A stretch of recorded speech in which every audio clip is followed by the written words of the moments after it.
that, getting hit multiple times. Coming out of that bike section, more drivers coming to blows.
AMS track draft is now. This is a random draw this week for the AMS track schedule draft. It has been selected, and now I will show it to you.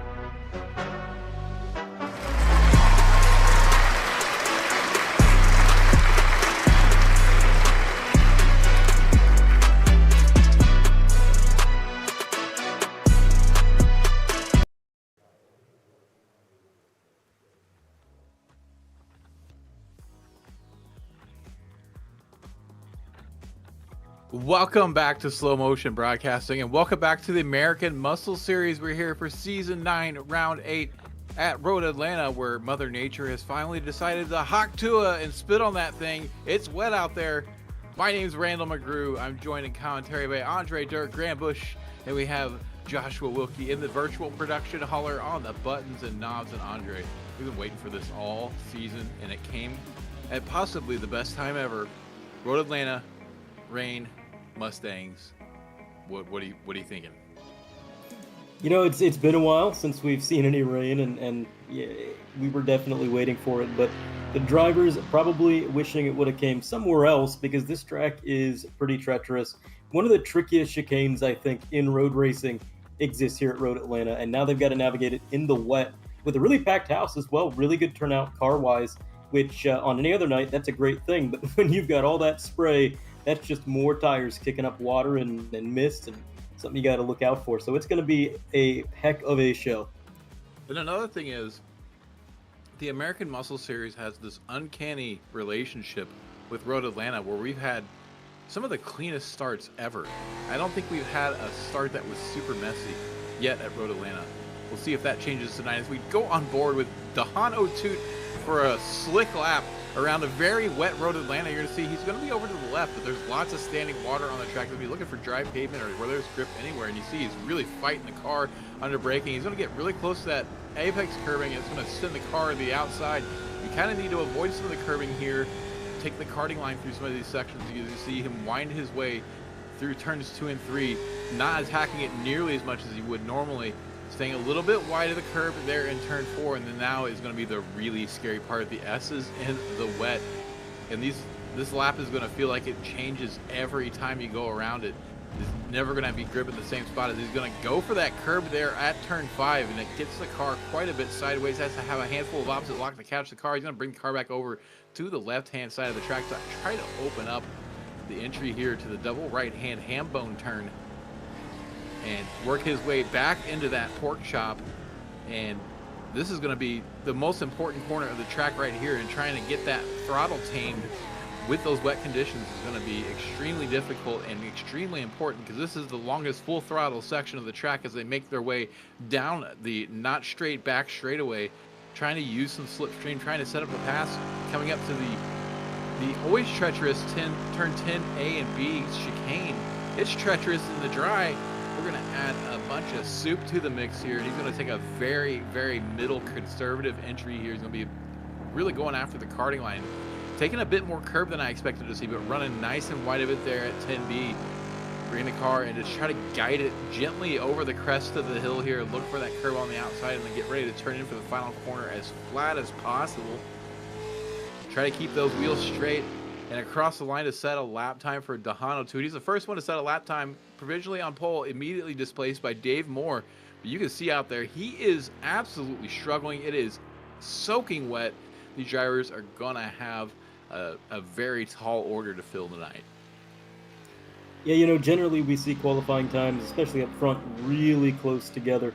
I don't think we're going to see that today. I think the amount of experience these guys have in the rain is extremely varied from driver to driver, and I also think that this track itself just kind of separates these guys a little bit. It is such a tough track. Four-wheel slide there for that number 24 machine. Going to be seeing a lot of that as they aim for the puddles. Want to keep those tires in the wet. Don't get in the dry. But also, don't do that. Don't hydroplane. That's never a good thing either. It is going to be so tough for these guys to navigate. And with the point situation being what it has been for these guys, first of all, no Kevin Parrish tonight. So using up one of his drop weeks. And then you add the rain for the guys that are here. We could see a big shakeup in the championship pursuit for some of these guys.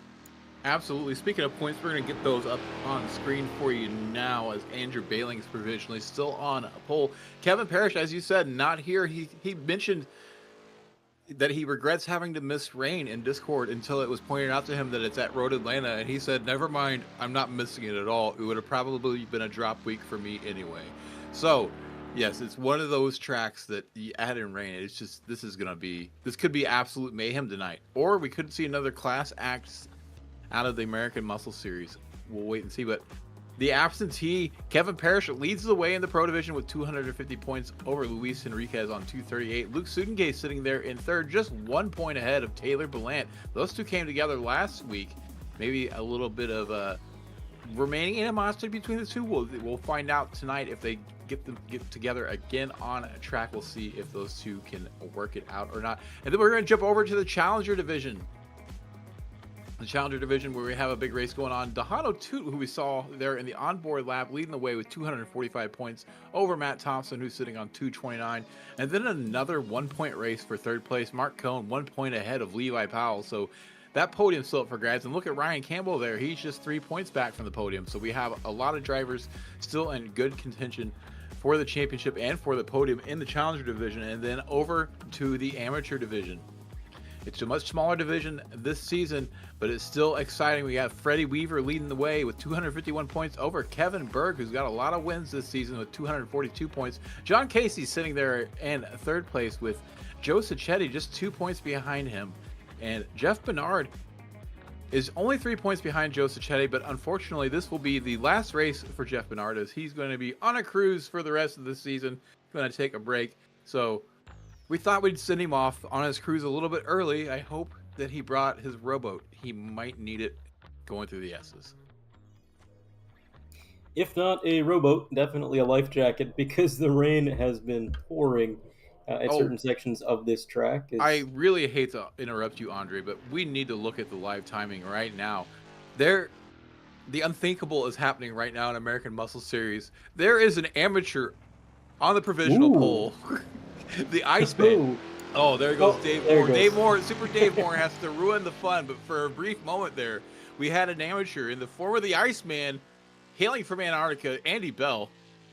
He's going to be starting on the outside front row. Nope, here comes the full-time turkey. Part-time AMSer, full-time turkey. Matt Malone going to jump to the provisional pole and retire the car. We got a few minutes left in qualifying, and it's going to be an interesting race, Andre. That it is. They're just kind of beating up on him now as Jeff Schnackle takes P4, putting him down to 5th, but still, great qualifying effort. The next amateur is Kevin Berg, all the way down in 21st. So Andy Bell must have a little bit of experience in the rain, or maybe, hailing from Alaska, being the Iceman. Maybe he's used to a little bit of slip slide, and he knows what it's like, and he got this thing under control. But we'll see what he can do in the race. It looks like, graphically at least here, in qualifying, the rain has ceased, Randall. Blue skies, but the track is still wet. They're going to have to navigate that for the rest of this qualifying session. What are we looking at for the race itself? Yeah, I'm looking at the weather. Right now, they are in a spot where there's no rain, but there is more rain coming, and it looks like we're going to have rain for most, if not the entire race, and it's just patchy. There's patches of heavy rain, and there's patches of blue sky. So I think it's going to be one of those things where it's just going to be wet, and then drying, and then wet again, and then drying, and it's never going to be completely dry enough to go on to the normal racing tires. I think they're going to be on wets for the entire race, just trying to manage maybe some tire temperatures that I think it's going to be ever evolving conditions for these drivers to have to navigate for 40 minutes in a Mustang field of 38 drivers. So it'll be a wild one for sure. That it will, and that patchy rain is the worst, because if it stays dry long enough, it really tempts you. You think, man, I could probably get on the slicks, I could probably get out there and get a dry line, but it almost never works. It just tempts you into making mistakes. You got to stay on the wets, and you also really got to be careful with tire conservation. If the track does start to dry up at times, those tires aren't made for that, right? You're going to get a lot of grip. It's going to heat those tires up and melt them down. And then they will be basically no good when the rain does pick up again. So you got to seek out that water. You got to know how to conserve those tires if it comes to that. But hopefully, for their sake, honestly, the best case scenario is that it just keeps raining and that we don't have a bunch of the portions like this where you can see turn 10A and 10B looking relatively dry at the end of this qualifying session. They do not want to see that in the race as it goes back and forth. That's going to bring qualifying to a close. We're going to see lots of track evolution here over the next 40 minutes of racing action here for the American Muscle Series at Road Atlanta. As soon as those grid results come in, we will get them up to you. I do want to note one thing different is that the pit entry has been backed up a bit since the last time AMS was here. We'll talk more about that later. Matt Malone with a 1:43.5 is going to sit on the pole position. Next to him, Kevin Buckles, just 6/10 behind him, so a bit of a spread, more than we're used to seeing here at the front. Dave Moore, Super Dave Moore, gonna fly off here in third position. Jeff Schnackle gonna start fourth. Andy Bell is gonna be on the amateur division pole, all the way up in 5th place. Next to him, Taylor Ballant in 6th. Daniel Gabaldon is going to be on the challenger pole in P7, with Brandon Brush starting alongside him in P8. Andrew Bailing in P9, who we saw on the pole provisionally there for a while. Then Dahan O'Toole, who we went on board with, is going to be starting in 10th. Outside of the top 10, Luke Sudengay going to be P11 in that 41 machine. He's got Evan Hoopchop in 12th. Looking to P13, Ryan Campbell is going to be rolling off with David Finch in 14th to his outside. 15th is going to go to Matt Thompson, and Kevin Berg took 16th for himself. Matthew Guzenda going to be 17th, and Luis Henriquez, points contender, not the greatest qualifying day he's ever had. P18, Jay Bast, and P19, running out the top 20, Levi Powell.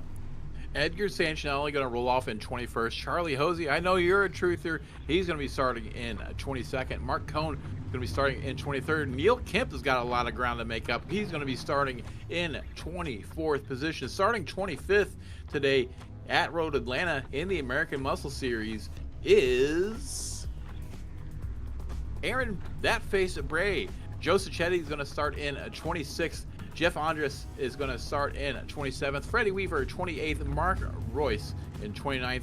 Scott Brooks in P30. And then rounding out the rest of the field, Jeff Bernard, the geriatric racer, in 31st. 32nd, Brandon Smith. Jay Little, 33rd. Dave Blair, 34th. Tom Went, who we're blaming for this weather, in 35th.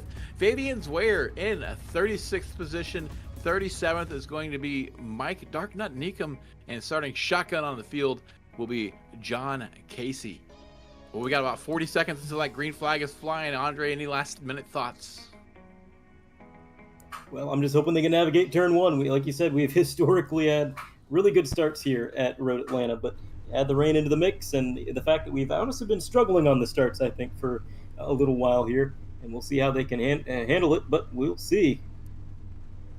Absolutely, we will. We're about 15 seconds away. While you have a second, hit that like button, hit that subscribe button, hit that notification bell. That way you know slow motion every time slow motion broadcasting goes live.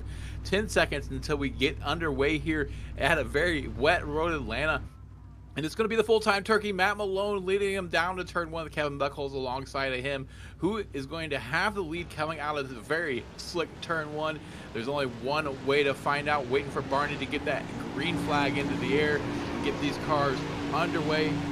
And green flag is in the air. Away we go. Matt Malone leads the pack. We have one guy does not get started very well at all. Hard to see who that is as they make their way down to turn one. Looks like everybody avoids it. Thankfully, we got a little bit of bumping and grinding back there in the midfield. That looks like maybe Dehano Toot and somebody else, Andrew Bailing, possibly getting involved. No, that was not Dan. It was somebody further back. Buckholes, maybe? No, I don't think it was Buckholes. Buckholes to the lead. That's what we're getting. Buckholes to the lead. What happened to Matt Malone? Matt Malone all the way back to fourth after just in shambles after that start. He did not get a very good run down to turn one. It looked like he got off the line pretty well. Did not get a good run down to turn one. Maybe drove it in a little bit deep. Had to catch the car. We're going to shuffle him back to fourth. So Kevin Buckles to the lead as they make their way through the S's. We see them too wide back here in the midfield as they're still trying to get out single file. That's Freddie Weaver and Mark Royce trying to get it under in single file with Fabian Zweyer breathing down their neck as they make their way into the ham bone for the first time and look to drive their way down towards that tricky chicane. Hopefully everybody gets single file, but so far so good. I haven't seen anybody really off track here. No, it's been really impressive from these guys. I've said it before and you talked about it, but these guys impress us. In a situation where it would be perfectly justified to see some chaos and we kind of expect it, they always pull through. It's always fun to watch, but this is the second time in recent memory that Matt Malone started on a really good starting position and immediately gave up positions on the first lap. I think it happened a couple weeks ago as well. So these starts, maybe he's just being a little bit too conservative, a little bit too patient, but in a way that could be what keeps you in the game, in the race. So we'll have to see how it shakes out. Currently sitting at P4, but Kevin Buckles is going to hold on to that lead, extend it, in fact, and actually lead lap one of the night. 2 minutes on the clock. You can see drivers getting a little bit sideways behind him, trying desperately to keep the hang on it, but that rear end for Jeff Schnackle, it is kicking out every which way. Randall, he is just cranking on the wheel. But Kevin Buckles, he's looking really smooth. You're not seeing that wiggle out of the corners. Seems like he's got this figured out. Looking further back in the field, Luis Henriquez started P18.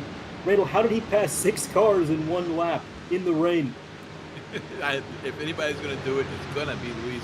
I can tell you one person who did not have a great start, and that would be the Iceman Andy Bell down 15 spots all the way back to 20th where he started. So his big commanding lead in the amateur division wilted away very quickly, and he's given it up to Kevin Berg. Not exactly sure what happened. That may have actually been him involved in that little scuffle going down the front straightaway, though I think he was quite ahead of that. I think maybe something happened right at the head of the field that caused him to check up big, maybe put him off into the grass. And I hear we're going to try to get a replay of the race start to see exactly what happened there. So Fabian Zweyer is up 11 spots. We're going to take a look here and see exactly what happened to Matt Malone and possibly what happened to Andy Bell as they made their way down to turn 1. We're going to do Matt Malone first. We're going to see him on the inside. Not as good of a launch as Kevin Buckles. As you see, he's already losing ground there on the inside. He does have the preferred line, but it looks like he's finding lots of standing water there and maybe just taking it easy. Runs a little bit wide, but nothing too bad. I think just playing it safe, knowing that if he's going to win this race, he's got to finish it first. So he's got to get there to see 40 minutes. Just plays it a little bit easier. Now we're going to see what happened to Andy Bell and possibly Ed Sanchinelli. So it looks like we had some people not very quick off the start here. Everybody playing it pretty safely, pretty patiently until we got here into the midfield. Just trying to see exactly what happened that caused Andy Bell to lose so many spots. Now he would be ahead of us. He started up in P5. I don't see anybody really off yet. I wonder maybe if he ran off on the climb up to turn 3 and maybe lost it there. You're going to see this is Charlie Hosey and Fabian Zweyer fighting it out in a spot that you don't even really want to pass in the dry turn 3. And they're going to go too wide through there. And it looks like Hosey's going to come off the worst for us. We got a car around. Who's that? Mark Cohn. Mark Cohn is going to be pointing the wrong way there in the grass. He's going to have a hard time getting that going back in the right direction. He's doing a very smart job of waiting for everybody to go by. I hear maybe Brandon Smith involved in that as well. We'll try to get a replay dialed up of that. Jay Little showing now in last place. He did get a black flag on the first lap, presumably for a jump start. He served that at the end of the first lap. We're going to watch Charlie Hosey try to make his way around Neil Kemp. There's a big checkup in that whole group whenever Mark Cohn went around. It caused a lot of these positions to shuffle, and Hosey was able to get back around Fabian Zweyer. Now he's going to try to track down Neil Kemp. We got a challenger here in the middle of two pros. As you can see him too wide ahead. That looks like Ed Sanchinelli, Andy Bell, Neil Kemp. Sorry, not Neil Kemp. Andy Bell, Whoa. Levi Powell. Andy Bell looks like he gets a little bit of a shot there to the back of Levi Powell as we watch some of these other drivers make their way through 10A and B, and it is dangerous out there, Andre. Oh, it is, and you can see just how on edge these guys are, and getting into that chicane. Obviously, we saw one driver have a very scary moment, and really these guys, especially mid-pack, they're kind of at the mercy of everybody else. We're taking another look at the start here. This is Daniel Gabaldon in the 199. A few other drivers, Jay Bast, Luke Sudengay, and a few others just had to get around Andy Bell, who did not go. Gotta wonder if that was a bit of a hardware issue or just falling asleep at the wheel. That's hard to tell there.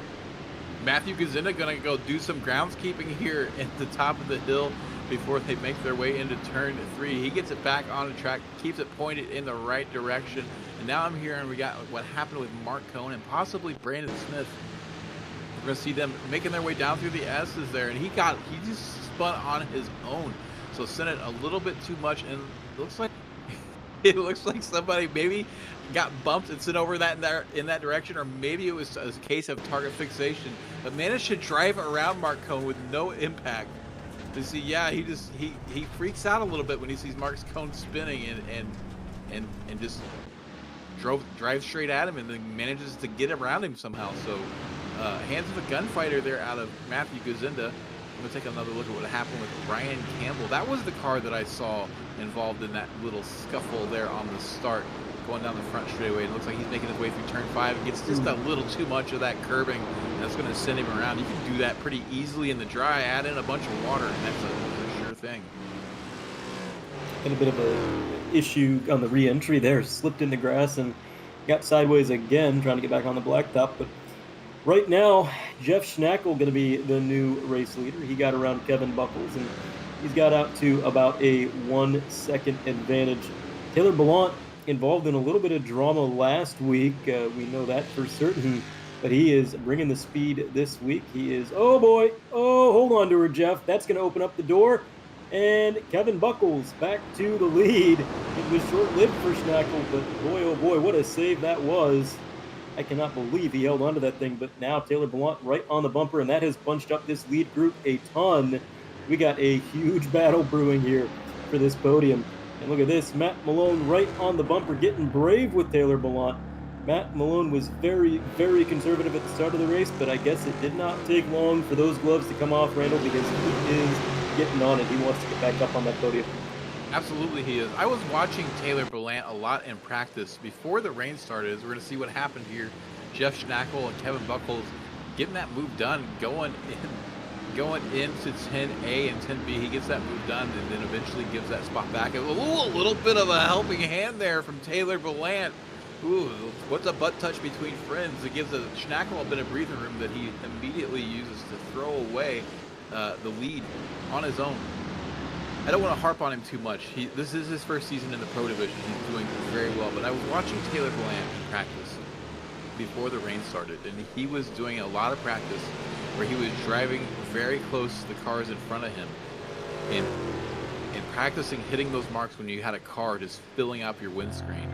And he was doing a phenomenal job of it. I think that practice is paying off for him. He's able to really keep the pressure applied to some of these drivers, as we're going to watch him chase Jeff Schnackle into turn 3 in a very tricky position. A big slide going through turn 3 there for Taylor. He manages to keep it pointing in the right direction.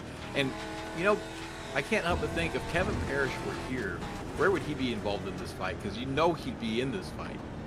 And he may not be here with us on track, but he is here with us in spirit in the chat. Kevin Parrish, yes, I see you, sir, doing the rain dance. Glad to have you in the chat. Wish we had you out on track. But it looks like, oh, we got Ballant going to go for a move on the outside. And he looks like he's going to get this done. And Schnackle's going to try to fight back in the second apex. And he will rally a bit. There's a bit of contact between the two. And that's going to be a forearm shiver out of Jeff Schnackle. Instead of gaining a spot, Taylor Ballant's going to lose one to the full-time turkey, Matt Malone. So Matt Malone up to third, and he's going to be pushing Schnackle down the track. He is on the bumper, wasting no time. I mean, hey, if you're in front of the tire spray, I guess you're not having your visibility hurt too bad. As they get down into the chicane, he does back off just a little bit to compensate for that braking zone. Don't want to spin anybody. Schnackle gets a really good run through there. Matt Malone losing a little bit of time, able to keep the position. Ballant cut him a little bit of a break there, but it's interesting to watch. You know, this rain just turns everything on its head. These guys could have a really great corner one section, and then the very next section of the track, they have a terrible corner, and it's just fluctuating. I mean, Kevin Buckles to the lead, back to second, back to the lead again, all only 10 minutes into this race. It has been super unpredictable. Then you got some guys a little further back that, you know, these guys are hungry for a win. This could very well be the opportunity. David Moore, Brandon Brush, Dan Ott, do not count these guys out for an overall win. They're not far behind these leaders. This rain really shakes things up. And we still got a whole pit sequence to look at. These guys are somehow going to have to figure that out. David Finch going to get next to Jay Bass. Kevin Berg ahead. Looks like Jay is going to get around the outside there and put Finch down one more on the pylon. But side-by-side battling downhill in the rain doesn't sound like my cup of tea. Definitely doesn't sound fun to me, but these boys are making it look fun. As you can see, the handwork on that wheel. They're not steady anywhere on this track. It doesn't matter if they're on the straightaway. They're trying to pull it out of the puddles and keep it aligned. It has been rough for these guys, but some great battling, great racing. Got to shout out Henriquez and Sudengay. Again, neither of those drivers qualified all that well. They're both inside the top 10 now, so they're making steady progress with 30 minutes left on the clock. And up front, how about this? For second place. And actually, for the lead, it is 3 cars under a blanket as we work our way through the left-right complex, and a little bit of wiggle out of second place, but no time lost. Down 10B towards the straightaway. It is going to be a game of slipstream in the rain, if you can even do that. These guys giving it their all. What a battle this is. Schnackle's going to run a little bit wide. He's going to come under pressure from Ballant. Ballant's going to easily get P2 away from him. We've talked about these top 4 quite a lot. I'd like to give a shout out to Super Dave Moore in the number 13 car there, lurking in 5th position. He's still in contact with these leaders. He's still in the talk for this race win. Don't count him out yet as he bides his time back there and watches the fireworks ahead of him. He's got a front row seat to all this action. So far, been keeping it pretty cool and keeping his distance, but staying in contact. So he's definitely still getting slipstream, but he's not getting caught up in any of these shenanigans. Right now, Kevin Buckholz is leading the way in the race overall and in the Pro Division. Dahano Toot in 7th place, leading the Challenger Division, and it looks like Kevin Berg in 12th place as we're going to watch Matt Malone make his way around. Sorry, that was not Taylor Bland. That was Matt Malone making his way around Jeff Schnackle when he ran wide and moving his way up to 2nd place. And Kevin Berg is currently leading the amateur division back in 12th position overall. So making good on Andy Bell's mistake is Kevin Berg, and he's having a great run so far. Next amateur back is Freddie Weaver. As we see, Jeff Andrus is pointing the wrong way. He's going to have to wait till everybody gets by him. Is that the exit of turn 5? You bet it is. That is where you're going to see most of the cars going around, is the exit of turn 5. We're going to get another look at it here. He makes his way through the S's, and it looks like it's drying up a little bit. We're still seeing quite a bit of spray coming off the tires. But if you look from the onboard, it looks like it's getting pretty dry, but not dry enough for that line, Mr. Andrus. And he's going to have to try it again next time around, hopefully get it right, find where that grip is. I see a black flag for Charlie Hosey. Let me check here. And it looks like, yes, Charlie Hosey has been issued a drive-through penalty for an incident with him, Joe Sacchetti, and Ed Sanchinelli. So the steward has deemed him responsible for that incident, and he will have to serve a drive-through penalty, which he's going to do right now, because he really attacked that pit entry. Hopefully he didn't pick up another penalty for speeding. We're going to see him and Ed get together, and he's going to lay the bumper there to Ed as they make their way out of the chicane, and spins Ed Sanchinelli off of his front bumper. We can only assume that is the incident that caused it. And we now see him in his box, so I really wonder if... Oh no, I see a meatball for Taylor Ballant. What has happened to Taylor Ballant? He is falling down the order. Oh, 2 weeks in a row, and his race has gone to shambles as we see him coming out of turn 5. It looks like the car's doing okay, but I definitely had some... Oh, there's some heavy front end damage there. Yeah. He's had some contact with the wall, and no, it happened before this moment even. We see him, oh, he is really struggling getting through the S's. So we're going to see him there we go, coming through the final corner, and then just plows that inside wall, and that he has that wheel turned a whole lot. You know that wheel is not pointing straight into the car, and he's going to have to come in for repairs as Kevin Buckholz continues to lead the way 0.3 of a second, 0.2 of a second over Matt Malone. Jeff Schnackle in 3rd. Dave Moore promoted up to 4th place. We're going to see Taylor Ballant trying to come down and try to make his way through the... or is this before the incident? Yeah, this looks like it's before the incident. Oh, sorry, I'm being told we're back to live pictures, and yes, he's making his way through turn 10 and going to be trying to make his way to the pits. I can only assume. You see Charlie Hosey still has a black flag, and he stopped in the pit lane, so I think maybe he may have picked up a speeding penalty on the entry when serving that penalty. As he's going to get rolling again, and we're seeing Ballant come in. This is going to definitely be the end of the day for Ballant. He may be able to get some repairs done on this car, but his race is going to be absolutely shot, and he's going to be out here for garbage points if he continues. I don't suspect we'll see him on a track again. As you see Jay Little, he drove past Jay Little back there with a bunch of damage on the car. So I'm hearing we have a lot of incidents to go through. So let's start getting through them, Andre. Looks like Guzenda, he's had an eventful night, and we're going to follow along with him. He gets to the inside, maybe going to make an optimistic move down low as we get to the end of the straightaway. We're going to be too wide and just a little bit too excited on the throttle, trying to defend the position, and unfortunately looped it around. So another replay here. Tom Wendt, who was the driver battling with Guzenda. This is right after that happened. A little bit further in the lap, the 228 working his way through the S's, and you can see the suspension not cooperating. Lifted that right front off the ground, got a little squirrely, and that was pretty much all she wrote, but a quick recovery. And finally, Dave Blair in the 136 in that green machine.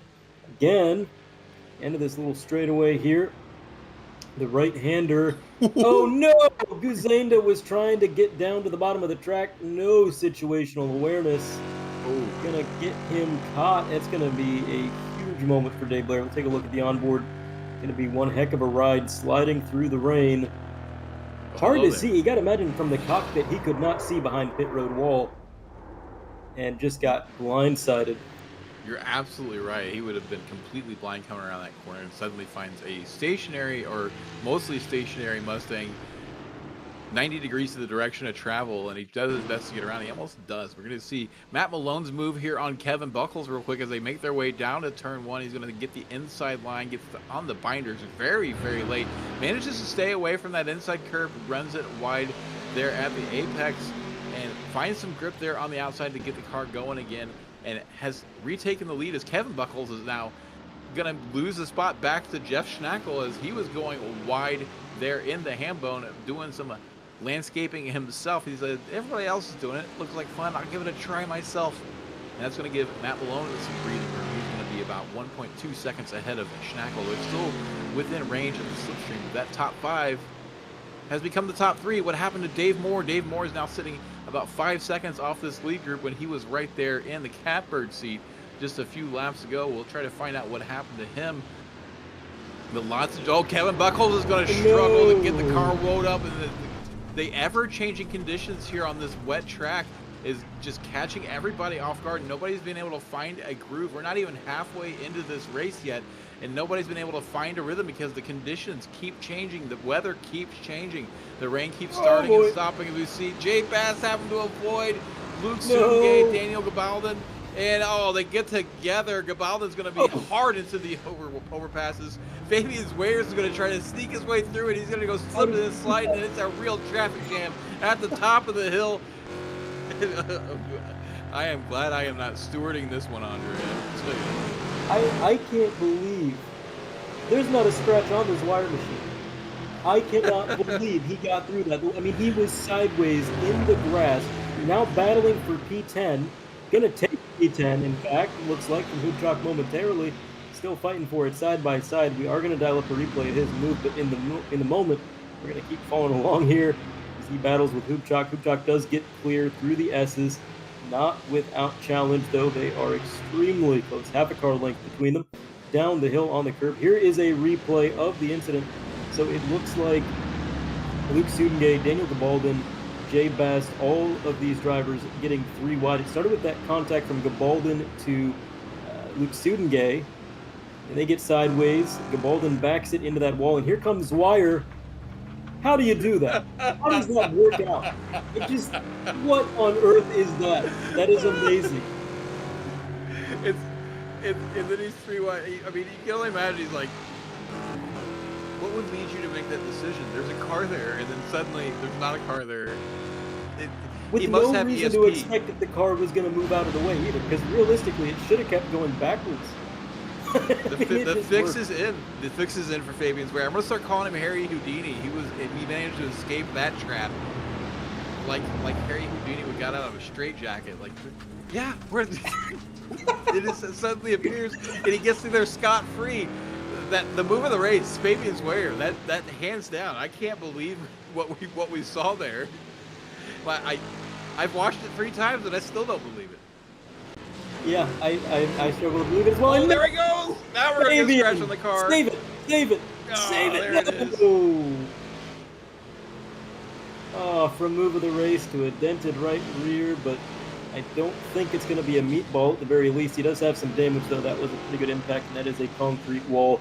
No tire barrier to save him there, but either way, a heck of an effort to save the damage. He did save himself. Honestly, the alignment doesn't look too bad. We'll take a look at a replay, and it's just out of that final corner, 10B, sliding sideways across the line, and nearly brought it back around, but that wall was just too close. Another replay, Jeff Bernard in his final race of the year. No replay there, and oh my goodness, back to live scenes. The eventful day is not over for Mr. Zwire. He is going to be side by side.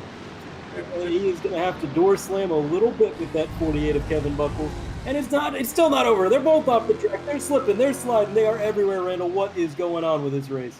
I will tell you that Kevin Buckles, when he had his little incident down in the chicane where he drove it off the end of the track, he decided right then and there that he was going to pit, and it may have been a good move for him, but now he finds himself having to deal with Fabian Zweyer. They're going to be duking it out. They're both sliding, and this track is beyond slick.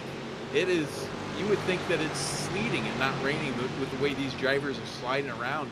We saw Fabian Zweyer lose it around the last corner, and it may as well have been Mr. Toad's Wild Ride, because there's a wheel there and you can turn it all you want, but it's not going to do anything. You're just going to the scene of the accident. You're going to see him chase down Kevin Buckles to the chicane. He's going to move over pretty wisely here, probably. Oh no! Oh no! He's done. And he's going to collect. Oh no! Levi Powell just manages to get a little bit of contact there. Levi Powell. That rear end was definitely not pointing in the right direction after that contact coming out of the last corner with the wall. As soon as he got on the brakes, the thing stepped right out from underneath of him, and it was absolutely gone girl from there. Just, yeah, on the binders, rear end stepped out, and that wall was not forgiving. Good awareness by the drivers behind him. Look at Hosey and a few others sneaking by, and Levi Powell didn't really get a lot of damage there, just lost some time having to get on the binders and come to a stop. There is Daniel Gabaldon from his incident, still sitting on pit road, still getting that car fixed up. There was an issue with Jeff Bernard. We were following him for a minute, and the car looked okay, but now he is in 33rd with a meatball flag, so clearly something transpired there. But pit road becoming a busy place. Some of these drivers that have been involved in incidents taking the opportunity to come down pit road. And this, oh boy, that looks like a huge moment. We just got the tail end of it. That is Bernard with a, let's say, dynamic camber right front. You know, it's just kind of fluctuating depending on what he needs on the hot setup. Absolutely. And it looks like it does not want to turn for him. He's probably going to hang it up from there. Yes, absolutely, he does. It looks like he lost it coming down the S's. It is just so slick out there. You're going to see him make his way through turn 3 and 4, and he gets on one side of the track. He's going to be playing a little bit of military golf here. Left, right, left. Eventually hits the barrier. Levi Powell, considering what happened in front of him, is a very lucky boy to only have a little bit of front end damage on that Mustang, all things considered. Down 2 spots from where he started somehow still, but he has pit and not many others have, so he stands to gain a lot of spots if he can keep that car clean. And this is not a race. This is a demolition derby at this point. It is all about who's going to survive. We're going to see what it looked like from Levi Powell's perspective as this all happened. And you just see Fabian go left, and he just gets on the brakes, and it's not until the very end there that he makes any sort of contact. And he was already fine in reverse gear, so Levi Powell with his head on a swivel. We watched Joe Sacchetti come into the pit lane, and he's got Daniel Gabaldon already in pit lane for company, and Daniel's been stopped for quite a while. I saw a couple penalties going up. We see some meatballs, and they're not going to be the last ones, I have a feeling. Right now, the top 3: Matt Malone, Jeff Schnackle, Dave Moore. Jeff Schnackle has fallen off of Matt Malone, so Matt Malone on a bit of an island as Schnackle falls back into the clutches of Dave Moore. Luis Henriquez is up to P4. So Luis Henriquez having a great recovery run. That's natural. That's not pit strategy. That is natural. Luis Henriquez, Mr. Wet Weather himself, is currently in P4. He is a good 20 seconds off of the lead and 10 seconds off of P3.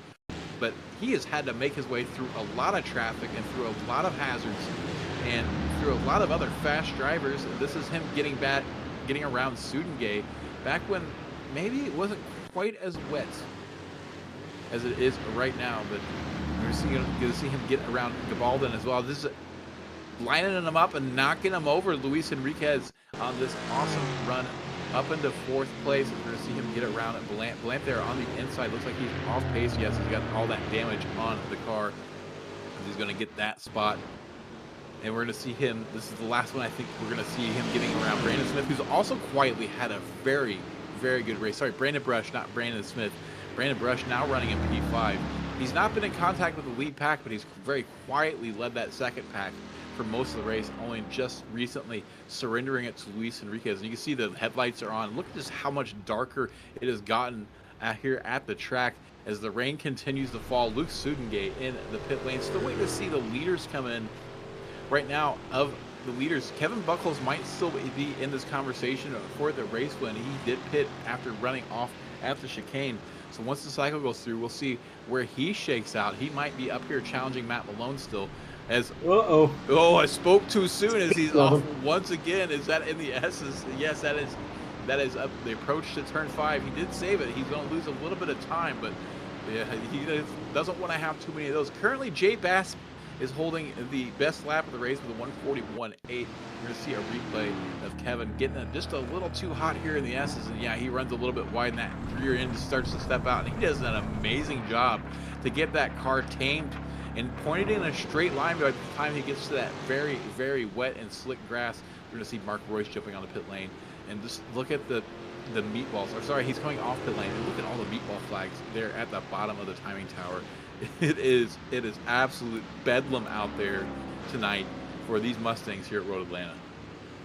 It's one of the nights where if you are damaged and you're on pit road and the car is not totaled, it may be a big benefit to get back out on track, because there is a veritable graveyard of cars that are not going to be re-entering this race.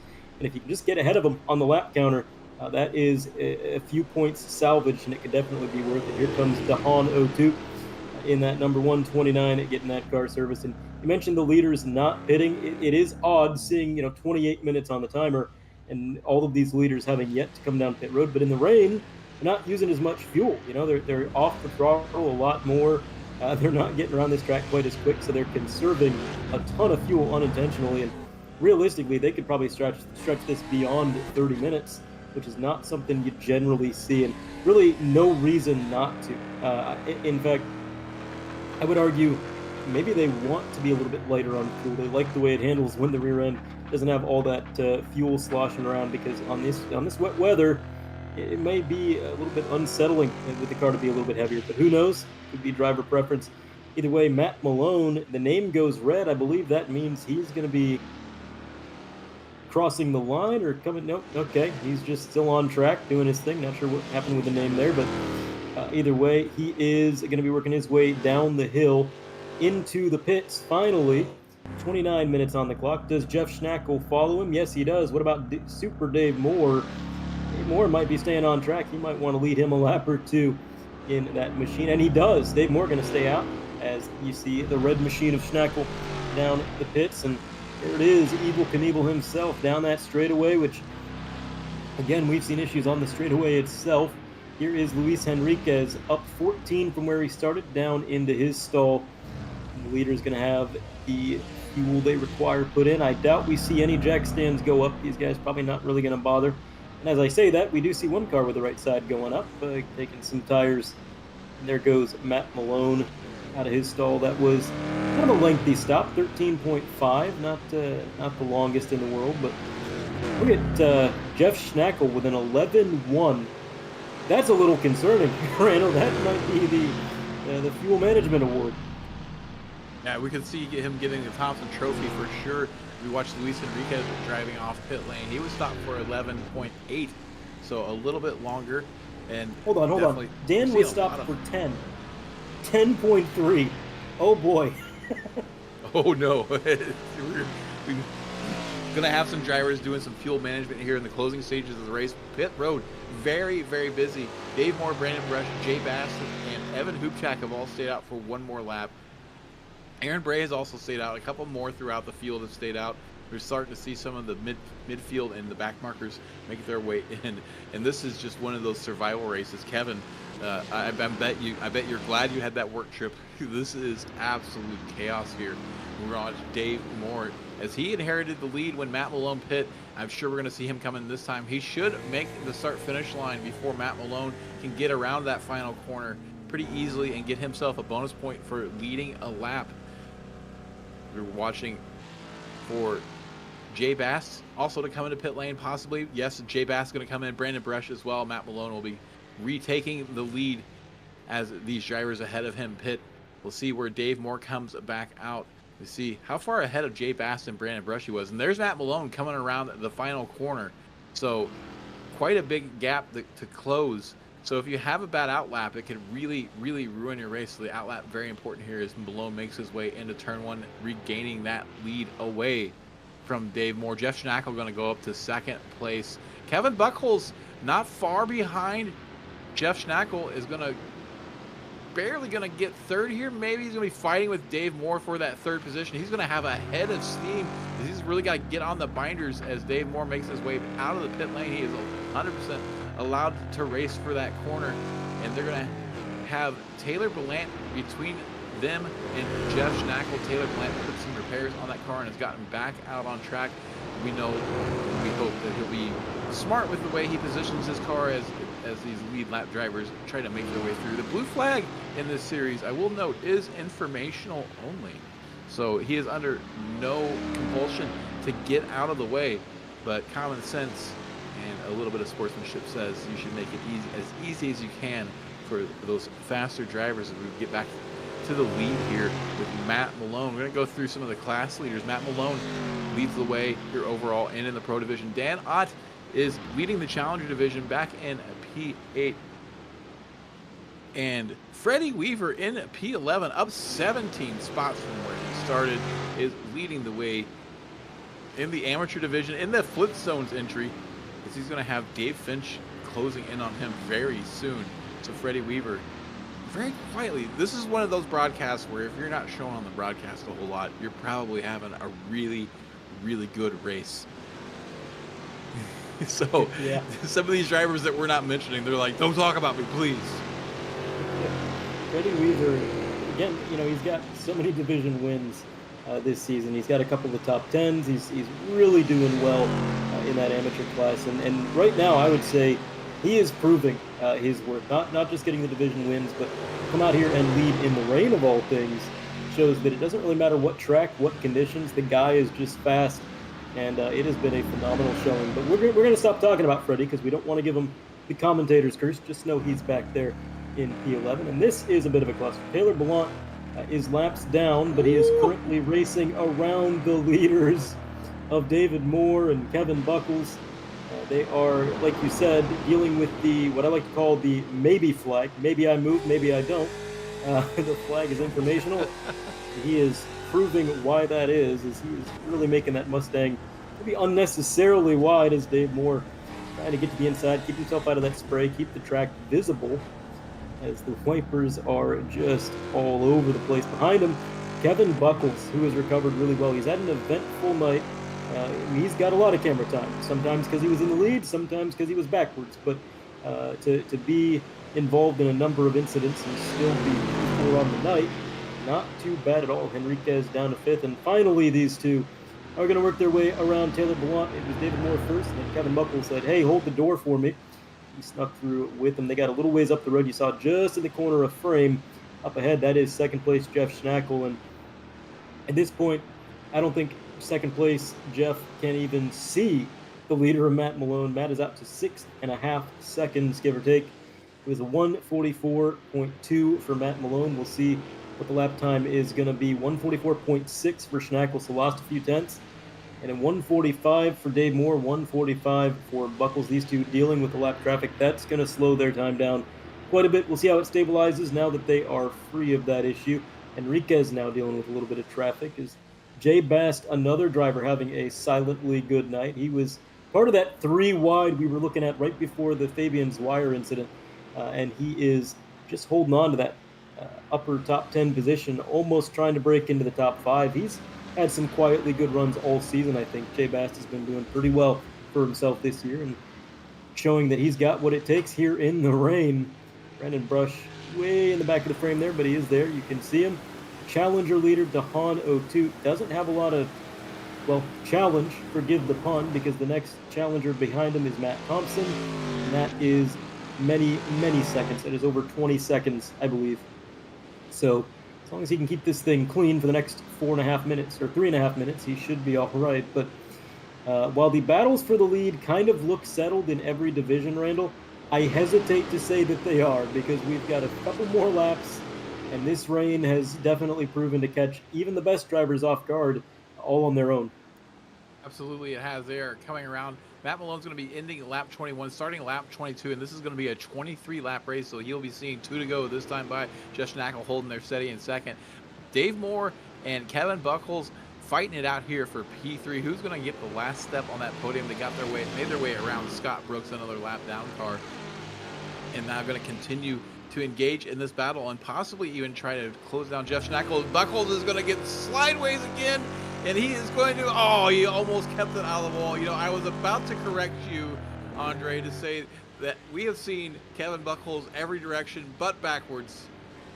But well, I didn't get to say it until it happened, and now not only has he been backwards, he has no rear wing on that Mustang anymore. The spoiler is not complete off. That's going to promote Luis Enriquez up to 4th. Dave Moore is going to retain 3rd. Jay Bass up to 5th. Both Luis and Jay Bass up 14 spots from where they started. So we're going to get one more look at this as he made his way through the last corner, and I think he found a puddle out there that he was just not expecting, and it just kicked the rear end out.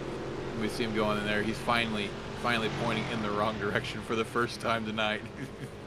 And that is going to be, he's going to be just trying to salvage points at this point. I don't think that he'll try to bring it in for repair. He'll probably try to drive it home for the remaining laps of this race, as we saw Jay Bass with his hands full coming up the track.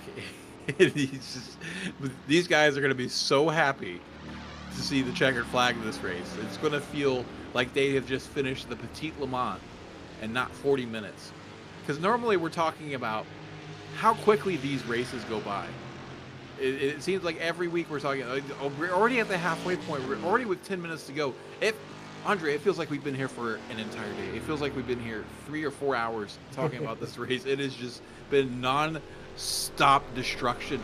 Matt Malone is going to see the white flag, and this will be his last circuit, God willing, around Road Atlanta here in the wet. It has been just changing conditions all day as he takes the karting line. He's going to slide a little bit through turn 1, just playing it safe, taking that karting line, not going to take any chances, as Schnackle is going to do the same. They're staying away from those curbs.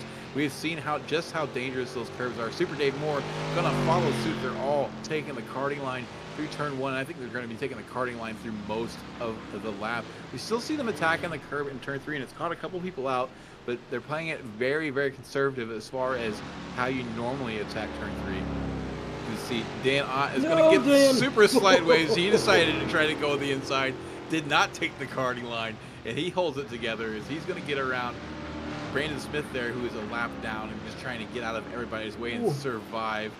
And yeah, we see a lot of these drivers here on the last lap, your amateur division leader in P11, taking the karting line. Going to have a bit of a four-wheel drift there for a moment.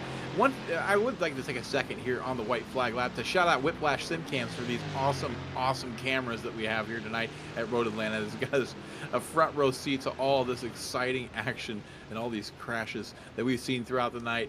But Matt Malone is about 75. He's coming up to the chicane now for the last time. He's going to be happy to see this checkered flag as he's going to slide just a little bit. Lots of gravel there on track. He's going to play it nice and safe and ginger. He's got 6.5 seconds in hand. Yeah, you hear him. He's not even on the throttle at this point, letting the drivers ahead of him work out this position and not try to interfere with their race. And he's going to cross the line. Winner, part-time turkey, full-time turkey, part-time AMSer, Matt Malone. Jeff Schnackle going to come home in second place, and despite an eventful race. Dave Moore going to finish where he started in P3. Luis Henriquez is going to bring it home in P4. We're going to watch Dan Ott make his way down the hill. Dan Ott is your Challenger Division provisional winner here if he makes it across the line, which is a dodgy proposition at this point. And yes, he does make it across the line. He will be your Challenger Division winner in 8th place overall. We're just going to chill out here on the finish line. We're going to see Evan Hookchak, Luke Sudengay, and then the third car is going to be Yabba Dabba Doo. No, it is not. That was Luke Sudengay. The next car is going to be Yabba Dabba Doo. Freddie Weaver coming home with another amateur division win. Dave Finch right behind him. And wow, Andre, thank God it's over. Yeah, you hit the nail on the head. I was going to make a comment about how long this race felt. For a minute, I thought maybe you messed up the settings. Maybe you set it to an hour and 20 minutes rather than 40. But, I mean, it's got to feel like a full 24 hours for the drivers behind the wheel. And I got to tell you, if they were running heavy force feedback settings, they got to work out. That wheel was never straight. They were cranking the wheel 24/7, keeping the car from getting too sideways, or unfortunately for some of these guys, not keeping it from getting sideways. And it was just an absolutely A crazy race, carnage all over the place, but also some genuinely good battles between the drivers. And the weird part is, Randall, it started so well. You know, we were commenting in those first few laps how oddly clean it had been, and then everything got a little sideways. Oh, it did it ever. I mean, we see a driver with a meatball flag finishing in P19. It's pure chaos out here. There's no other way about this. Pure chaos. If you watch Matt Malone, going to be doing a victory lap here. Ed Santinelli going to enter picture as well and trying to make his way around. But it was just purely a race of survival out here. If you could keep it pointed in the right direction, you were going to have a good finish. Your biggest mover of the race, Freddie Weaver, up 17 spots from where he started. So big moves out of Freddie Weaver. Another honorable mention there, Mike Neekum, who started on the back row, finished in 21st, up 16 spots from where he started. We didn't talk about him the entire race, and he had a good race. So maybe there's something there in the commentator's curse, because we got a few of those shots where as soon as we started talking about them, they crashed. And sorry, not sorry. It was entertaining to watch, if nothing else. Still waiting on those official results to come in. Looks like we had one driver still waiting across the line and waiting for those results to come in. And I hear now that we have them. Your winner in the number 83 entry, the full-time turkey, part-time AMSer, Matt Malone, going to come in and play spoiler tonight in the absence of Kevin. Jeff Schnackle going to come home second, just 6 seconds behind him. Dave Moore, quietly with a very, very good race, is going to finish in third place. Luis Henriquez, terrible qualifying, incredible race, moves left, moves right, just knocking him over, finishes in P4. Jay Bass, relatively quiet night as well. I don't think any of these drivers had a quiet night. Let's start there. But relatively speaking, a quiet night. Jay Bass comes home in 5th place. Kevin Buckles somehow manages to bring that car 2 more laps around the track without a spoiler on it. Finishes in 6th place. Brandon Brush is going to finish in 7th. Dahan O'Toole finishes in 8th place overall. 1st place in the Challenger division. Evan Hoopchak in P9. Luke Sudengay drove his way up into the top 10, and he will round out your top 10. Freddie Weaver takes another division win on the year, P11. David Finch going to be P12, and just to show how crazy this race was, 13th was a lap down. So more than half the field, nearly 3/4 of it, a lap down. Ryan Campbell, P13. Levi Powell, P14. Matt Thompson going to be 15th. Joe Cicchetti works his way to 16th. Ed Santinelli, P17. Mark Royce brings it home in 18th. Running out the top 20, looks like 19 is going to go to Aaron That Face Bray, who did have a meatball, somehow brought it home in the correct direction. And then you've got, looks like Scott Brooks, P20. P21, after starting on the back row, Mike Darknut Neekum. 22nd, Dave Blair, who got involved in a very, very scary incident in turn 1 and managed to somehow carry on afterwards. I hope he wore his brown driving suit. Matthew Gazinda in 23rd, Jeff Andrus in 24th. Charlie Hosey, who we saw get a penalty early on in the race, is going to finish in P25. Tom Wendt, who is to blame for all of this, everybody blame Tom Wendt, is going to finish in 26th place. Taylor Ballant, who we saw, I don't even have words to describe the unfortunate series of events that happened to Taylor Ballant, is going to come home in 27th. Andy Bell, who started on the pole position for the amateur division, got a horrible launch off the line and did not have a good race, comes home in 28th. Neil Kemp in 29th. Kevin Berg in 30th. And then the last two year results, if you haven't noticed, a lot of these drivers had issues.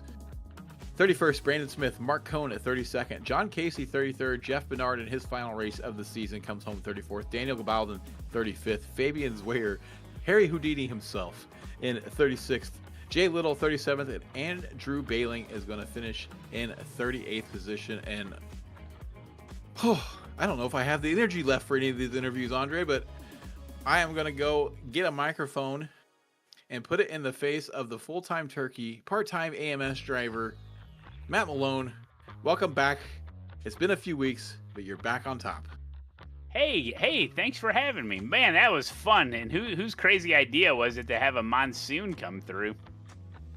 We're all blaming Tom Wint. Make sure you okay. tell your chat. Blame Tom Wint. I'll ban him.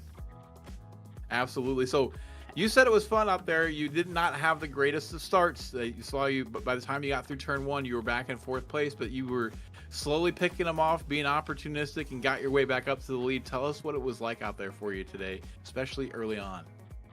I wasn't sure how I was going to deal with that standing start, considering I didn't practice it, and I just thought, well, I'll just go nice and easy, get off the line. But I had wheel spin, and I'm like, oh no, because so that really kind of set me back. But I just tried to stay patient with it. I'm like, all right, well, I got 3 cars in front of me. I had a little bit of a gap behind me. And I just thought, all right, let's be patient. Let's feel it out. Don't get too crazy. It's a long race. And then sure enough, I just waited for opportunities to arise, and they came. And, as soon as I saw somebody struggling or getting sideways, I just got in there and got ahead of them. And then I finally got to the lead, and I just, all right, well, now everything's in front of me. Go, go, go. And I found some grip out there and went after it. So we know that you've been doing the watch parties for the Coca-Cola eNASCAR series, and you only really get to race here with us on your off nights or during the off weeks for that series. Did you expect to walk into the apocalypse? Well, I didn't know about the rain. I saw the when you guys released the track. I'm like, oh, sweet, Road Atlanta. And then someone's like, did you see the weather? And I'm like, uh-oh. So yeah, what a monsoon. That's crazy. It wasn't there for most of practice, and then when it started raining, it was just absolute buckets. And it looked like it was hard to tell sometimes from the booth, but did it quit raining and then start raining again throughout the race? Yeah, so it was like that spotty rain. So it'd have periods where it would rain and the track would kind of puddle up some more, and your areas of grip were diminishing smaller and smaller, and then it would quit. And then it's like, okay, and then the water would sheet off the track, and you'd start to get some more, larger areas of grip out there. And then for a minute, I think it was near the end of the race, where it just rained and just wouldn't stop, and it got really bad out there. And you just kind of gotta just coast and float through areas, and just stay off the pedals, and just use your momentum to get through it, and just wait for the grip to come back. But yeah, it was a little crazy there for a minute. Well, before we let you go celebrate another win in the American Muscle Series, I know you got sponsors. I know you got people to thank. Let's hear it. Well, listen, I mean, none of this would have been possible. I would have been careening off the track if it wasn't for Ace Attack. So shout out to Ace Attack and Race Lab. I mean, without the overlays, I would be lost out there. Okay, and I wasn't using a Ghost setup, but if they had one for the Mustang, I'd use it. Hey, great job, guys. Appreciate you guys having me in the league. And yeah, it's fun time. So I'm glad to bring home a win. And I dedicate this win to the AMS League and to Finney McFinger in total. I know, this is kind of a bittersweet season, Oh, shucks. But hey, man, it's been many great years and many great races together, and thanks for making it possible, buddy. Yeah, absolutely. Well, congratulations once again on another win, this time playing spoiler as you're a part-time driver. We'll let you go celebrate. See you around, Matt. See ya. Thank you. That was your winner and full-time turkey, Matt Malone. And Andre, I hear you managed to get your hands on our Challenger Division winner, Don O'Toole. Mr. O'Toole, you got a copy? I gotcha. Well, Dan, you tried to give us a heart attack. We were watching on that last lap saying, oh, he's just got to bring it home. And then had a couple of sketchy moments at the end of the straightaway. But you were able to bring that Associated Mustang back to the line, get that division win. You just keep stacking them up this season and doing it in the rain. I mean, did you see this one coming? I had a little bit of training actually last week and Thursday. We ran ARCA cars here. It's basically the same thing. There's no grip in those things, so yeah, a little bit of a warm up. A little bit of help there, but still. With the way that tonight's race played out for a lot of guys, even if you came fully prepared, I think getting through relatively unscathed is something to be proud of. What was your perspective? I mean, just everybody around you. I know you yourself drove past a couple of spins and a couple of incidents, but you're able to keep your head down and get that thing to the line. what was the mindset? I mean, how conservative did you feel like you were playing it out there compared to everybody else? I mean, goal number one is bring it home in one piece. So that was it. Just always looking for the dry line. You can't go the same line every lap. It's crazy. There's new puddles forming and moving around, and it's just got to keep it clean. Yeah, the puddles were definitely keeping everybody on their toes because, as we heard from the race winner, Matt Malone, it kind of stopped raining a couple times throughout that race, and the track surface started to dry up, and it just completely changed. And just when you start to get in a rhythm, it rains again. I mean, how hard was it to stay in a rhythm with the weather doing what it did? Oh yeah, it was a big change. Like, especially when it got dry there, you could almost run the fast line, and then all of a sudden the next lap you couldn't. It was just every single lap was different. Yeah, it definitely looked like a difficult and grueling race for you guys, but you pulled it off. Before we let you go, Dan, any shout outs you'd like to make? No, thank you guys for running this again. I have a great time every week. All right, well, thank you for your time. We're going to let you go celebrate, and hopefully we're talking to you again soon. All right, thank you guys. That was your Challenger Division winner, Dahano Toot. And a man of few words this week. He very quietly had a good race, very quietly had a good interview. And we're going to jump to the Amateur Division. Yabba Dabba Doo, another win for Freddie Weaver. Freddie, how many pounds of water weight do you think you lost this week sweating out there on this super wet track? Well, I think all I lost, I gained as it was coming through the windows of the car. But yeah, Rain Lanta at its finest. So I'm officially out of questions to ask you. You've won so many races this season. So when I'm gonna go to the backups, when Freddie Weaver orders a pizza, what does he have on the pizza? Well, you know what most people call the Hawaiian ham and pineapple. It's actually my There favorite. you go. Heck yeah. Absolutely. That is a good choice.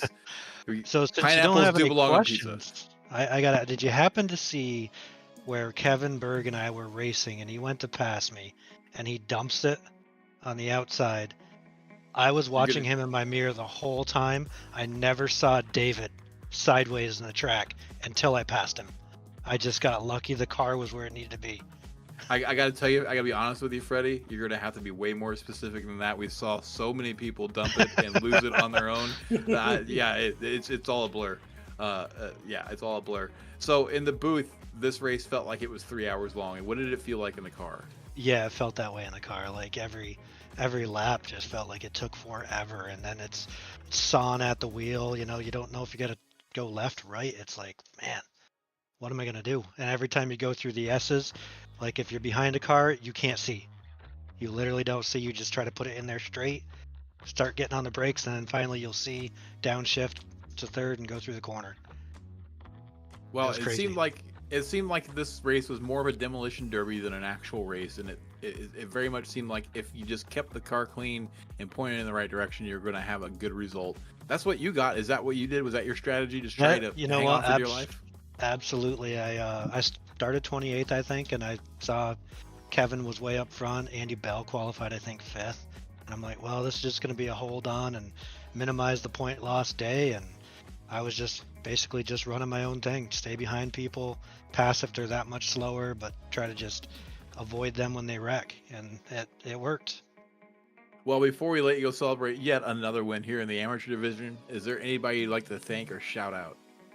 Today I gotta shout out the old Ace Forte bass La Prima wheel combo, the Sim Magic inverted P1000 pedals, and of course the Dina Etsy stuff heel pad. Without those things, I probably would have been in the wall. I'd love to hear it. Absolutely. Well, congratulations once again, Mr. Freddie Weaver. Another win, and we'll see you again next week. Oh, let's hope so. All right, have a good one, guys. That was your amateur division winner, and whew, wow, I feel like we've done 3 broadcasts, Andre. I'm not gonna lie, this has been a wild one here at Road Atlanta tonight. Final thoughts, if you have any. My brain is fried. I don't have capacity for thoughts anymore. Not after what I witnessed. I will never pray for rain on a schedule again. I have learned my lesson. Everybody, please pray to RN Jesus. tonight and next Tuesday that maybe we don't get one that's quite as wet as this, because I mean it was entertaining to say the least, but man, what a lot of work for the drivers, for us. Our poor steward, he has sent me a gif of the sweating man from the movie Airplane. That is what he feels like. I am so glad I'm not doing that job this season. Yeah, what a race. Lots of wild moments. We're gonna have lots of clips from this race alone to put together a highlight reel, and it's just been a wild one. We do have more upcoming broadcasts, and I'm sure they're going to be drier than this one.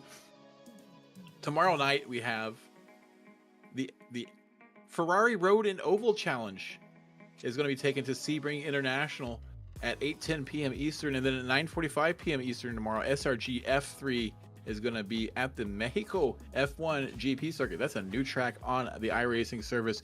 And then buckle up for the weekend, Saturday, September 27th at 3:25 p.m. Eastern. The Formula Vs are going to be on the Sebring Club.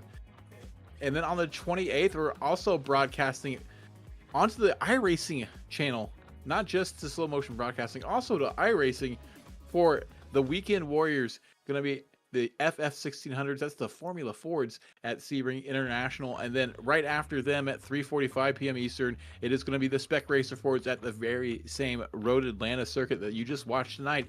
And then Sunday evening, XSLR, the Cross Series League Racing, is into the oval section of their season. They'll be on Talladega at 8:15 p.m. Eastern. And then stick around, come back this time next week. We're going to be racing the same Mustangs somewhere, hopefully somewhere dry, at 9 p.m. Eastern, Tuesday, September 30th, for round number 10 of the 9th season of the American Muscle Series. And also running on Tuesday nights at 9:45 p.m. Eastern is the SRG F4s.